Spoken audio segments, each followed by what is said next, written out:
রাজভোগ দিয়ে কখনো পরোটা খেয়েছেন? আজকের নাস্তাটা ছিল একটু ইউনিক ও স্পেশাল। মর্নিং ওয়াক করে বাসা যাওয়ার টাইমে চোখ পড়লো এই মিষ্টির দোকানে। দেখলাম এখানে মিষ্টির পাশাপাশি সকালের নাস্তা পরোটা ভাজিও পাওয়া যায়। অর্ডার করলাম 3টা পরোটা ও ভাজি, কিন্তু দোকানের এত মিষ্টি দেখে মন চাইলো সাথে একটা রসগোল্লাও নিয়ে নেই।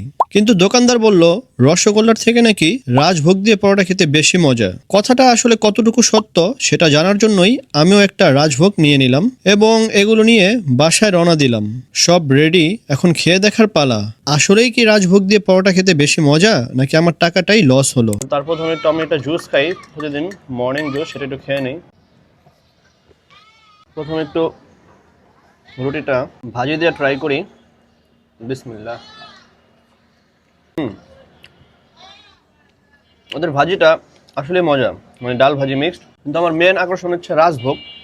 দেখি খেয়ে কেমন লাগে রাজভোগটা দিয়ে পরোটা দিয়ে। এই যে আরে বাবা বাবা, রাজভোগটা একটু শিরা নিয়ে নিলাম। বিসমিল্লাহ।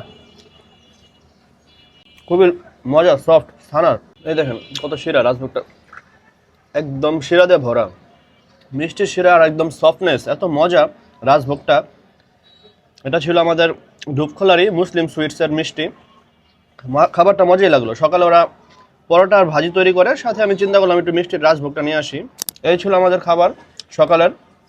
রাজভোগের প্রাইস ছিল 50 টাকা, ভাজি হলো 15 টাকা, আর পরোটা হচ্ছে 10 টাকা করে। খেয়ে বুঝলাম দোকানদার আসলে খারাপ বলেনি। রাজভোগের রসালো স্বাদ আর সফটনেস আসলে আমাকে মুগ্ধ করেছে। মাত্র 50 টাকায় এত সফট ও রসালো রাজভোগ কি আপনারা খেয়েছেন? কমেন্টে জানাতে ভুলবেন না।